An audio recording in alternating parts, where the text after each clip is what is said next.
Hello students, hope you all are doing well. See, previously microeconomics no unit 3 utility analysis એની અંદર આપણે discuss કરતા હતા total utility as well as marginal utility. એના પછી આપણે જોયેલું કે ભાઈ marginal law of diminishing marginal utility કેવી રીતે વર્કઆઉટ કરે છે ઇન રિયલ સેન્સ. એની અંદર કેવા કેવા અસમ્પશન્સ એ લોકોએ લીધેલા હતા અને કેવી કેવી વસ્તુને એક્સેપ્શનની અંદર કન્સિડર કરેલું. હવે સી નેક્સ્ટ પાર્ટ તમારો એ છે કે તમને આનું ઇમ્પોર્ટન્સ આપેલું છે કે ભાઈ પ્રેક્ટિકલ વર્લ્ડની અંદર શું ઇમ્પોર્ટન્સ છે. કારણ કે તમને એમ થાય ને કે મેડમ આપણે આટલા મોટા મોટા લોઝ ભણીએ છીએ જેની અંદર આપણે table as well as diagram જે છે એ જોઈએ છીએ, તો તમને એવું ક્વેશ્ચન થાય કે મેડમ તો આપણે આને જોવું કેવી રીતે કે કેવી રીતે એની પ્રેક્ટિકલ યુઝફુલનેસ છે. Fine. So let us discuss the importance of diminishing marginal utility. See, એમાં પહેલું તમને કીધું છે modern theory of taxation and public expenditure. See, taxation છે ને it is the revenue of government. આજે હું માની લો કે કોઈ બિઝનેસ કોર્પોરેશન છું ઓર ઇન્ડિવિજ્યુઅલ છું and I am paying taxes over my income. ચાલો તમે ઇન્કમ ટેક્સ કહો છો, બરાબર. ઇન્કમ ટેક્સ હું પે કરું છું તો ગવર્મેન્ટ માટે એ શું છે એ ઇન્કમ ટેક્સ. તો સિમ્પલી ગવર્મેન્ટ માટે એ ઇન્કમ ટેક્સ જે કંઈ પણ છે એ માની લો કે રેવન્યુની ટર્મ્સમાં છે. અને બીજો તમને એક ટર્મ આપેલી છે પબ્લિક એક્સપેન્ડિચર. તમે જેટલી પણ સરકારી સ્કૂલ, સરકારી વસાહતો કે જેટલા પણ સરકારી health centre, government health centre કે પછી banking, government banks as well as જેટલા પણ ગવર્મેન્ટ ઇન્સ્ટિટ્યુશન્સ જુઓ છો ઓર ગવર્મેન્ટ ટ્રાન્સપોર્ટેશન અને એ ટ્રાન્સપોર્ટેશન માટેના જે કાંઈ પણ કન્સ્ટ્રક્શન્સ જુઓ છો that is known as the infrastructural facility. Government આપણા માટે આ જેટલી પણ વસ્તુ બનાવે છે એને પબ્લિક એક્સપેન્ડિચર કહેવાય. અને આ વસ્તુ બનાવવાની, આ ફેસિલિટીઝ બનાવવા સિવાય પણ ગવર્મેન્ટ શું શું કરે છે તો કે સિમ્પલ મેનરની અંદર તમે જોવા જાઓ તો ગવર્મેન્ટ આ ફેસિલિટીઝ બનાવવા સિવાય પણ આપણા માટે એમ્પ્લોયમેન્ટ સ્કીમ, જેને તમે રોજગારી માટેની યોજનાઓ કહો છો, poverty scheme, poverty removal schemes એટલે કે ગરીબી નાબૂદ માટેની જે કાંઈ પણ ગવર્મેન્ટ યોજનાઓ બનાવે છે જેને તમે ઓળખો છો અને જોઈ પણ છે. તમે એવું સાંભળ્યું પણ છે કે બજેટની અંદર આ વખતે આટલા ફાળવવામાં આવ્યા રોજગારી એટલે કે એમ્પ્લોયમેન્ટ જનરેશન માટે. તો આ બધી વસ્તુ શું છે તો કે these are the public expenditure. નામ તમને બંને ટર્મનો મેં મિનિંગ સમજાવી દીધો. Taxation which is the revenue of the government and public expenditure એટલે આપણા માટે આ બધી યોજનાઓ અને ઇન્ફ્રાસ્ટ્રક્ચરલ ફેસિલિટી એટલે કે વિવિધ પ્રકારની સુવિધાઓ જે છે એ બનાવવા માટે ગવર્મેન્ટ જેટલો પણ એક્સપેન્સ કરે છે તમામ વસ્તુ. બંને ટર્મ સમજમાં આવી ગઈ. હવે આપણે એ જોઈએ કે માર્જિનલ ડિમિનાઇઝિંગ માર્જિનલ યુટિલિટી એટલે કે એ લોન આમાં શું ઇમ્પોર્ટન્સ છે. હવે સી ડિમિનાઇઝિંગ માર્જિનલ યુટિલિટીથી છે ને તમને આઈડિયા આવે કે કયા લેવલે આપણે છે ને લોકોની ગુડ્સ અને સર્વિસીસની ડિમાન્ડને સેટિસ્ફાઈ કરી શકીએ. કારણ કે તમે અહીંયા જ્યારે લોમાં જુઓ છો કે અહીંયા એટ અ પીક આવતા તમારી માર્જિનલ યુટિલિટી ઝીરો થઈ જાય છે. It means now you don't need this kind of food or this kind of facility or this kind of goods. Marginal યુટિલિટીનો સીધો સાદો મતલબ અને એનો ઝીરો થઈ જવાનો સીધો સાદો મતલબ એવો થાય છે કે હવે તમારે એ વસ્તુની જરૂરિયાત નથી, whether it is the goods or services. એ વસ્તુ કોઈ પણ પ્રકારનો માલ સામાન છે કે સેવાઓ છે, એક વખત એને લઈ લીધા પછી, બે વખત લઈ લીધા પછી નાવ યુ ડોન્ટ નીડ ઇટ. અને તમે એ વસ્તુ માટે હવે છે ને વારે વારે ડિમાન્ડ પણ નહીં કરો. તમારા ઘરમાં તમે એક વખત જે છે એસી નખાવી દીધા બધા રૂમ્સની અંદર, ફ્રીજ લઈ લીધું, વોશિંગ મશીન લઈ લીધું, તો કાંઈ શું દર વર્ષે તમે નવા એસી ફિટ કરાવો છો, દર વર્ષે નવું ફ્રીજ લઈ આવો છો કે દર વર્ષે નવું ટીવી લઈ આવો છો? ના. Because these ones are the durables.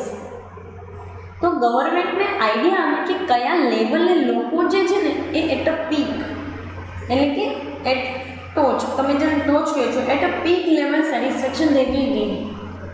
ક્યારે એ લોકો પીક લેવલની યુટિલિટી સુધી પહોંચી જશે ત્યારે ગવર્મેન્ટને આઈડિયા આવી છે કે હવે આ વસ્તુ કન્ઝ્યુમ માર્કેટમાં થશે નહીં. So now introduce new things in the market or tax બ્રેકેટની અંદર ચેન્જ કરો. અમુક વસ્તુ ઉપરના ટેક્સીસને વધારે. which is consumed by the particular rich class. Luxury વસ્તુની ઉપર ટેક્સીસ વધારી દો તો ગવર્મેન્ટને એના ઉપરથી રેવન્યુ જનરેટ થાય. ફાઇન. અને આના ઉપરથી ગવર્મેન્ટને એ આઈડિયા આવી જાય કે પબ્લિક એક્સપેન્સમાંથી હવે કેટલા એક્સપેન્સ કરવાની જરૂરિયાત છે. જે વસ્તુઓ જે સેવાઓ માટે સેટિસ્ફાઈ થઈ ગયા છે લોકો એના માટે હવે એફર્ટ્સ ન કરવાના. If you are establishing the enough number of banks or enough number of colleges or enough number of schools in particular area, now you don't need to do expense over that. તમારે હવે એ વસ્તુ ઉપર expense કરવાની જરૂરિયાત છે નહીં. Fine. Next તમને કીધું છે law expensive paradox of values. Yes, કોઈ વસ્તુ કેટલી કિંમતી છે ને એ આના ઉપરથી આપણને ખબર પડે છે. કારણ કે ઘણી વખત છે ને આપણી પાસે કોઈ કિંમતી વસ્તુ હોય ને એટલે એ વસ્તુ અચીવ કર્યા પછી આપણી માર્જિનાલિટી એટલી તરત જ ઝીરો થઈ જાય, પૂરું થઈ જાય. નાઉ વી ડોન્ટ નીડ એનીથિંગ. તમને કોઈ માની લો કે તમને KTM બાઇક બહુ ગમે છે. તમારી કેટલા ટાઈમથી ઈચ્છા હતી કે તમને તમારા મમ્મી પપ્પા KTM બાઇક લઈ દે, કે તમે તમારી ઇન્કમથી KTM બાઇક લો. KTM બાઇક લઈ લીધું ને એટલે હવે તમારી ઈચ્છા થોડા ટાઈમ પીરિયડ સુધી એટ અ પીક તમારી માર્જિનાલિટી છે ને પીક આવી ગઈ. Now you are not demanding for the bike, now you will demand for the 4-wheeler. That is the another thing. But તમે જે છે હવે બાઇકની ડિમાન્ડ નહીં કરો. Fine. So that is the thing. Next આપણે કીધું છે the law of demand is directly based on the law of diminishing marginal utility. Yes, law of demand is directly related to the law of diminishing marginal utility. તમને C એક વસ્તુ કહું, તમે લો of demand ભણી ગયા છો બરાબર. Previously આપણે એ વસ્તુ માટે ઘણું બધું પ્રીવિયસ સેશન્સની અંદર ડિસ્કસ કરી લીધું. હવે સી ડિમાન્ડ છે ને એની કર્વ આ રીતે બને છે જેને તમે ડાઉનવર્ડ સ્લોપિંગ કહી શકો છો બરાબર. નોર્મલી ડિમાન્ડની કવે નોર્મલી ડાઉનવર્ડ સ્લોપિંગ જ હોય, લો ઓફ ડિમાન્ડની કવે ડાઉનવર્ડ સ્લોપિંગ જ છે.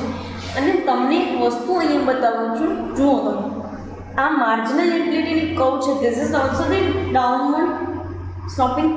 એમ આઈ રાઇટ ઓર નોટ? બરાબર. તમે અહીંયા જોઈ શકો છો કે આ પણ ડાઉનવર્ડ સ્લોપિંગ છે. Yes, this is also downward sloping. So now in that sense particular આ સેન્સની અંદર તમે જો જોવા જાઓ તો લો ઓફ ડિમાન્ડ જે છે ને એ ડાયરેક્ટલી બેઝડ છે લો ઓફ ડિમિનાઇઝિંગ માર્જિનલ યુટિલિટી ઉપર.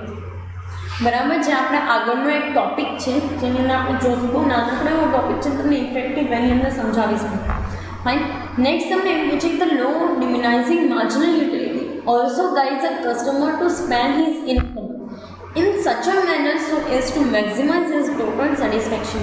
Yes, માર્જિનલ યુટિલિટીનો કન્સેપ્ટ છે ને એવી વસ્તુ છે કે જે કન્ઝ્યુમરને પણ ગાઈડ કરે, ખાલી બિઝનેસીસ લોકોને કે ગવર્મેન્ટને નહીં.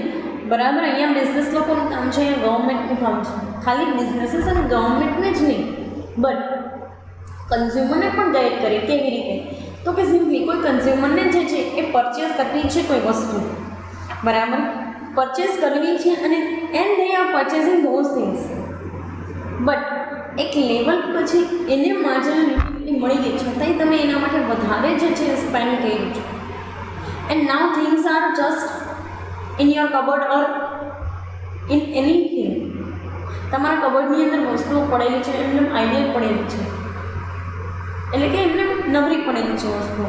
નાઉ તમે એના ઉપર એક્સપેન્સ કર્યો હોય તો એ પૈસા તો જતા રહ્યા ને. So in that case or in that manner simply law of diminishing utility છે ને માર્જિનલ યુટિલિટી એ તમને બતાવે એઝ અ કન્ઝ્યુમર તમને કે હાઉ યુ શુડ સ્પેન્ડ. કારણ કે આ લેવલ પછી તમે જો સ્પેન્ડ કરશો ને દેન તમારી ઇન્કમ અહીંયા વેસ્ટેજ જ છે. Cause marginal utility will be automatically negative. Utility negative થઈ જાય છે. And if you are even after it spending તો તમારા પૈસા it means you are wasting your money after this zero level. Fine. So in that case તમને જે છે એ particular અહીંયા કહી દીધેલું છે કે તમારું ટોટલ સેટિસ્ફેક્શન જે છે કેવી રીતે તમે મેક્સિમાઇઝ કરી શકો ઇન યોર બજેટ. તમારા બજેટની અંદર જ તમે કેવી રીતે એ વસ્તુને મેક્સિમાઇઝ કરી શકો એ તમને આપેલું છે. Now let us discuss one of your contents important topic, we can say that એમાં તમને એક ટોપિક આપેલો છે કે law of demand derived from the law of diminishing marginal utility. See બહુ સિમ્પલેસ્ટ મેનરની અંદર કીધું છે કે ભાઈ લો ઓફ ડિમાન્ડ જે છે it is the product of law of diminishing marginal utility. Now you must have question કે મેડમ તો આપણે કેમ ડિમાન્ડને પહેલાં ભણીને યુટિલિટીને પછી ભણીએ છીએ? તમને એવો ક્વેશ્ચન થાય ને માઇન્ડની અંદર કે મેડમ કેમ આપણે પહેલાં ડિમાન્ડને આખી ભણી લીધી હતી, theories of demand, law of demand, demand schedule, કેટલી બધી વસ્તુ આપણે સ્ટડી કરી અને હવે આપણે જે છે એ ડિમિનાઇઝિંગ માર્જિનલ યુટિલિટી ભણીએ છીએ. તો એક વસ્તુ તમને કહી દઉં કે ડિમાન્ડ એટલા માટે યુટિલિટી પહેલાં ભણવાની જરૂર હતી કારણ કે તમને ઇકોનોમી વિશે આઈડિયા આવે કે how we are contributing to economy by demanding anything in the market. જ્યારે યુટિલિટી જે છે ને એ પર્ટિક્યુલરલી ઇકોનોમીને લગતો કન્સેપ્ટ નથી, બટ યુટિલિટી જે છે એ ઇન્ડિવિજ્યુઅલને લગતો કન્સેપ્ટ છે. લાઈક યુ એન્ડ મી, તમને લગતો અને મને લગતો. બરાબર, તમે લોકો પણ દરેક લોકો જતા હશો માર્કેટની અંદર, કોઈ વસ્તુની અંદર તમને જેટલી પણ યુટિલિટી દેખાય છે તમને એવું લાગે છે it will be useful to me, એટલે તમે માર્કેટની અંદર જઈને એ વસ્તુને લ્યો છો. Fine. So this is the very normal thing કે યુટિલિટીમાંથી આપણી ડિમાન્ડ આવે છે નહીં કે ડિમાન્ડમાંથી યુટિલિટી. તુષ્ટિગુણમાંથી આપણી જે છે ને એ માંગ ઉદ્ભવે છે. બહુ તમને ગુજરાતીમાં કહું છું, સિમ્પલેસ્ટ ગુજરાતી લેંગ્વેજની અંદર કહું છું કે તુષ્ટિગુણમાંથી આપણી માંગ ઉદ્ભવે છે, નહીં કે માંગમાંથી તુષ્ટિગુણ. શું કામ?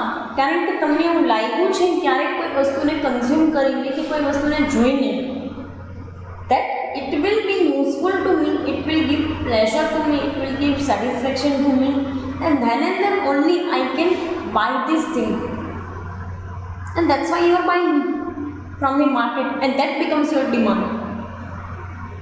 બરાબર, પ્રોડ્યુસર માટે that demand will be supplied. આ વસ્તુ તો આપણે ભણી ગયા છીએ. Fine. Let us see, with the help of the law of diminishing marginal utility we can get the law of demand. Let us understand this concept with the following table and diagrams.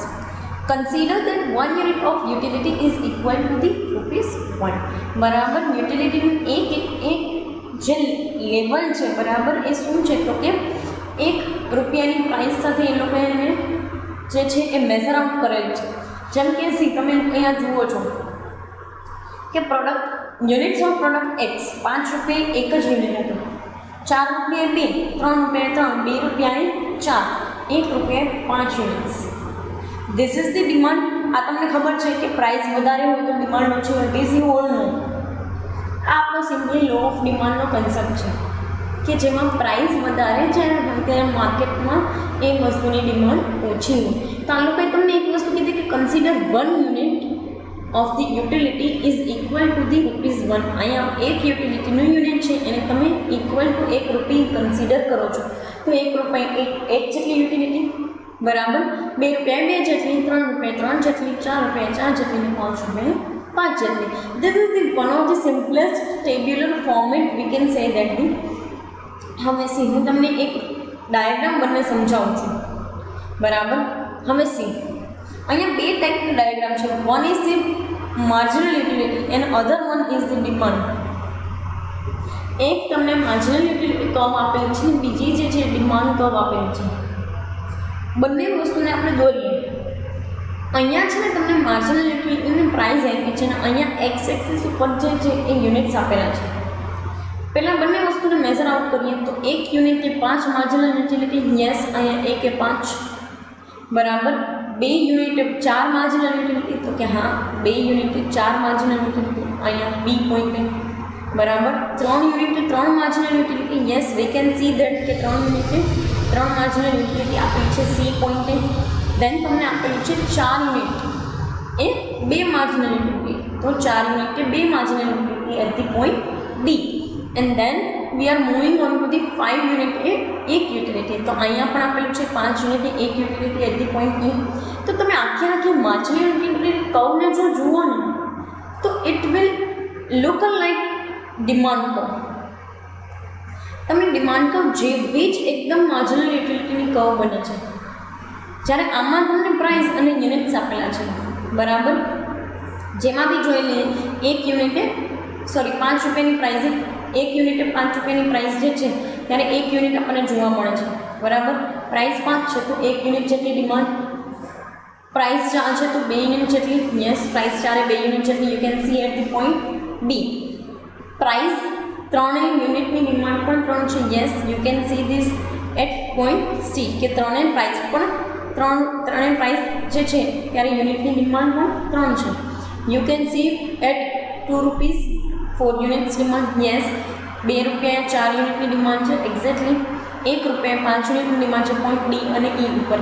નાવ તમે આના ઉપર આ points ઉપર લાઇનને draw કરો છો ને આ પોઈન્ટ્સ ઉપર લાઇનને ડ્રો કરો છો. બંને જે છે ને માર્જિનલ યુટિલિટી કર્વ અને demand curve, this both are the similar to each other and both are the downward sloping. You can see here, yes, બંને downward sloping છે. yes, so now we can see that કે marginal જે કાંઈ પણ law of demand જે છે this is the product of marginal utility. yes, આપણે એ વસ્તુ કહી શકીએ. જોઈ લઈએ અહીંયા શું કહેવા માંગે છે. as we know that the consumer get purchasing so far, the price of each unit becomes equal to the marginal utility gained by the units. આ પ્રાઇસ છે ને આ માર્જિનલ યુટિલિટી, એ તો પહેલાં જ તમને કહી દીધું. So no issues at all. Fine. That above table proves this truth. આ ટેબલે જે છે આ ટ્રુથ પ્રૂવ કરી દીધું કે પ્રાઇસ જે છે એટલી જ માર્જિનલ યુટિલિટી છે. Please focus on to the screen. Next તમને કીધું છે કે if the price rises naturally the marginal utility decreases. yes, this stops the consumer to reduce his purchasing. see, જેમ પ્રાઇસ વધે એમ માર્જિનલ યુટિલિટી જે છે ને એ સિમ્પલી જે છે ને ડિક્લાઇન થતી જાય. એના લીધે તમારું પરચેઝિંગ જે છે ને એ ઘટતું જાય. તમને એક ક્વેશ્ચન થાય કે મેડમ અહીંયા તો તમે માર્જિનલ યુટિલિટી પ્રાઇસને ઇક્વલ કરી, બટ યુ કેન સી કે જેમ પ્રાઇસ વધે છે ને એમ તમને અહીંયા યુટિલિટી જનરેટ થઈ ગઈ છે. જ્યાં તમે 1 રૂપિયા 5 યુનિટ લીધા હોય તો તમને 5 યુનિટનું તો સેટિસ્ફેક્શન ઓલરેડી મળી ગયું છે. 2 રૂપિયા 4 યુનિટ લીધા હશે ત્યારે તમને ઓલરેડી 4 યુનિટનું સેટિસ્ફેક્શન ગેઇન થઈ ગયું છે. So now you no need to focus on to that part. તમારે હવે ફોકસ નહીં કરવું પડે એ વસ્તુ ઉપર. ફાઇન. સો એટલા માટે કહે છે કે this stops the consumer to reduce his purchasing. અને એના લીધે કન્ઝ્યુમર જે છે જેમ પ્રાઇસ વધે ને એમ એનું પરચેસિંગ જે છે એ ઓછું કરતું જાય. ફાઇન. સો એનાની અંદર આપેલું છે that is why the interrelation between price and demand behaves adversely and that is presented as the law of demand. સીધી રીતે તમને આ વસ્તુ લો ઓફ ડિમાન્ડ બતાવે છે કે જેમ પ્રાઇસ વધે છે એમ તમારી ડિમાન્ડ જે છે બરાબર યુનિટની ઘટે છે. સિમ્પલેસ્ટ મેનરની અંદર બરાબર લો ઓફ ડિમાન્ડ તો તમે સ્ટડી કરી લીધો જ છે. ફાઇન. સો અહીંયા તમે જોઈ શકો છો કે બંને જે છે ને એ કહું સિમ્પલી ડાઉનવર્ડ મેનરની અંદર અથવા તો we can say that the downward sloping છે. સો એના લીધે આપણે કહી શકીએ કે ભાઈ law of demand it is the product of this marginal utility. બરાબર, લો ઓફ ડિમાન્ડ જે છે માર્જિનલ યુટિલિટીની પ્રોડક્ટ છે. કારણ કે અહીંયા તમે જુઓ આ પ્રાઇસ અને આ યુનિટ્સ બંને ઇન્વર્સલી બિહેવ કરે છે. બરાબર. અને જેમ તમે છે ને ઝાઝા યુનિટ જે છે ને એ તમે કન્ઝ્યુમ કરશો ને એમ તમારી યુટિલિટી છે ને ઘટતી જશે. અહીંયા તમે જુઓ ને 1 યુનિટ તમે કન્ઝ્યુમ કર્યું ને તો તમારી યુટિલિટી 5 જેટલી હોય, બીજું કન્ઝ્યુમ કરશો તો 4 જેટલું. પણ જ્યારે 5 યુનિટ કન્ઝ્યુમ કરી લેશો તો તમારી યુટિલિટી ઓલમોસ્ટ 1 અથવા તો 0 પહોંચી જશે. સો this is the all about the concept related to the derivation of law of demand from the law of diminishing marginal utility. બરાબર, લો ઓફ ડિમાન્ડ જે છે આખો ડિમિનાઇઝિંગ માર્જિનલ યુટિલિટીમાંથી આવેલો છે અને એ તમને આ લોકોએ સાબિત પણ કરી બતાવવાનું છે. ફાઇન. પર્ટિક્યુલર આ સેશન માટે આપણે જે છે ઇમ્પોર્ટન્સ ડિમિનાઇઝિંગ માર્જિનલ યુટિલિટીનું ઇમ્પોર્ટન્સ ડિસ્કસ કર્યું અને ડિરાઇવેશન જોયું લો ઓફ ડિમાન્ડનું from the law of diminishing marginal utility. અત્યારે અહીંયા સુધી રાખીએ. કમિંગ સેશનની અંદર તમને બહુ જ ઇન્ટરેસ્ટિંગ અને નવો એવો કન્સેપ્ટ શીખવાની law of equi marginal utility. Fine. અત્યારે અહીંયા સુધી રાખીએ. Thank you so much.